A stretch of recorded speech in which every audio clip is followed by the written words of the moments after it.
Why do the poor make so many poor decisions? I know it's a harsh question, but take a look at the data. The poor borrow more, save less, smoke more, exercise less, drink more, and eat less healthfully. But the underlying assumption is the same. There's something wrong with that.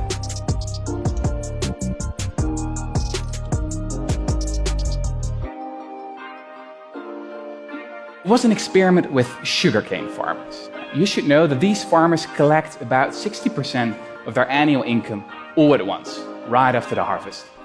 And this means that they're relatively poor one part of the year and rich the other. And the researchers asked them to do an IQ test before and after the harvest. What they subsequently discovered completely blew my mind.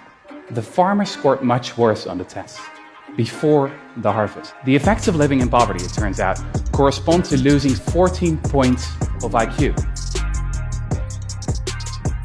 This narrows your focus to your immediate lack, to the sandwich you've got to have now, the meeting that's starting in 5 minutes, or the bills that have to be paid tomorrow. So the long-term perspective goes out the window. They're not making dumb decisions because they are dumb, but because they're living in a context in which anyone would make dumb decisions. Poverty is not a lack of character.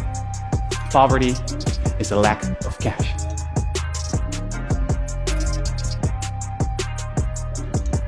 We should stop sending shoes and teddy bears to the poor, to people we have never met. It's a monthly grant, enough to pay for your basic needs: food, shelter, education. It's completely unconditional. Basic income is not a favor, but a right. The great thing about money is that people can use it to buy things they need, instead of things that self-appointed experts think they need.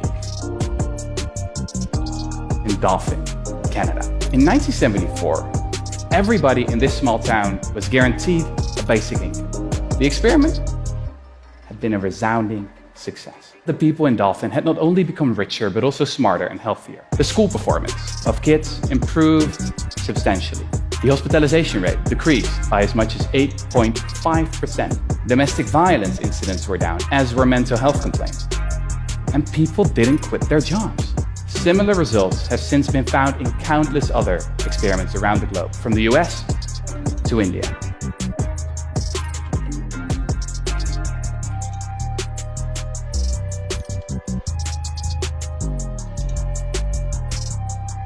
Spending 1% of GDP, you could lift all impoverished Americans above the poverty line.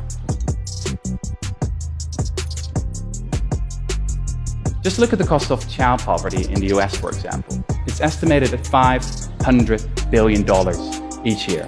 In terms of higher healthcare spending, higher dropout rates, and more crime. You could actually eradicate poverty. Now that should be our goal.